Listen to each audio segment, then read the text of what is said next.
What's up, humans and freaks? So this is to clear things up. I am 100% pro-marriage. I'm for marriage. I'm 100% in support of marriage, you guys. So there's people out there who maybe they're not understanding what I'm saying, or maybe they're purposely trying to misrepresent what I'm saying. I am 100% in support of marriage. However, I'm against an anti-government contract marriage, where the government comes in with their contract and they say, hey, sign here on the dotted line so we can approve that you are married. Guys, government did not create marriage. God created marriage. So what are some of the solutions you have at your disposal? Let's say you're a man and you want to get married, or a woman and you want to get married. But this is really for men, because women, they want you to sign the government marriage contract because all the benefits are for them, not for you as the man. But let's just say you're a man and you want to get married. Okay, cool. Get married. I'm 100% in support of marriage. But what I'm saying is, don't get the government involved in your marriage. Okay? People got married for thousands of years before there was ever such a thing as a government contract. So what can you do? You can get, if you want some paperwork, right? If you want a legal paperwork, get a cohabitation agreement. Okay? So you can go to your state court, right? Whatever state you're in, and you can get a cohabitation agreement. And you can make your own contract, okay? So what contract is more biblical? Let me give you two scenarios, because I can already hear the Christians saying, "Oh no. Oh no. That's not a biblical marriage." Yes, it is. It's actually way more of a biblical marriage than your government marriage ordained by Caesar. So let me give you two scenarios here, and you tell me, Mr. Christian man, what is the more biblical marriage? On one hand, you have a covenantal contract marriage, whatever terms you want to use, between you and your spouse, and you and your spouse created the contract, and you put all the biblical stipulations in that contract, okay? Now, you have, on the other hand, a government, a secular government, not ruled by God. They hate God, okay? Our government, the American government, absolutely hates Jesus Christ, okay? So their government contract marriage that you sign has nothing to do with the Bible. Zero. It's actually anti-Bible, okay? So you sign this contract with the government, and at the head, the top of your contract, who runs that contract?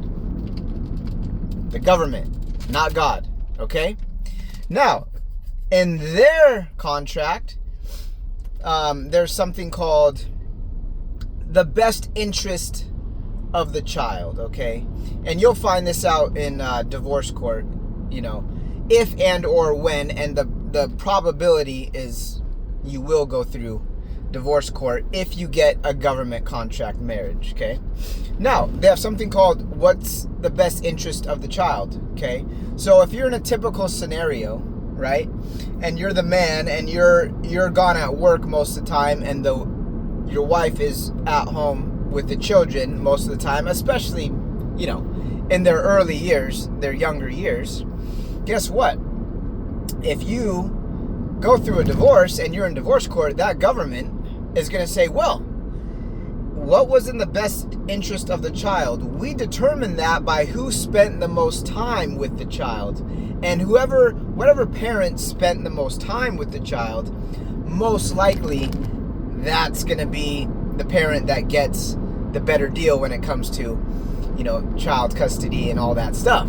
Well, by default, the woman spent more time with the child, because in a typical scenario, they're the ones, breastfeeding. They're the ones taking care of the kid while you, the man, the husband, are typically at work. That's the typical scenario. So, all this to say, if you could create your own contract, which you can, and you can put all the biblical stipulations in that contract, which you can, why wouldn't you do that? That makes way more sense.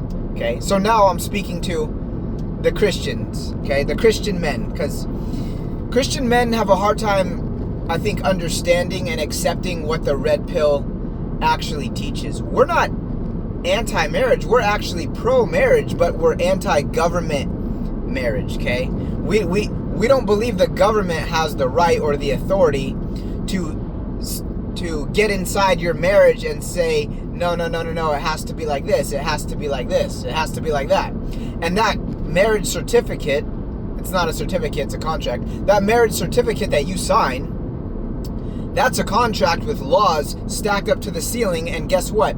They didn't show you one law before you signed that contract. They didn't show you one law.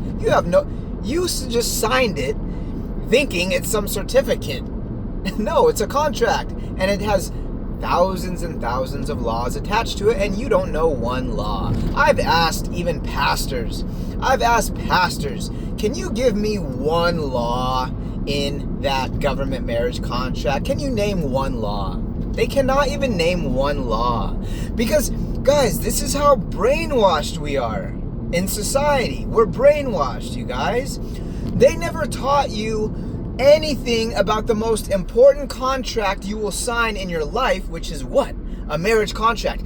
All through school, elementary, middle school, high school, they never taught you one thing about the most important contract you will ever sign in your life, which is a government marriage contract. They didn't teach you one thing on purpose because they want you to be blind and naive and basically dumbed down about what you're signing. That's why no one knows what they're signing. When they sign a marriage certificate, nobody knows what they're signing because they don't show you any laws in the contract.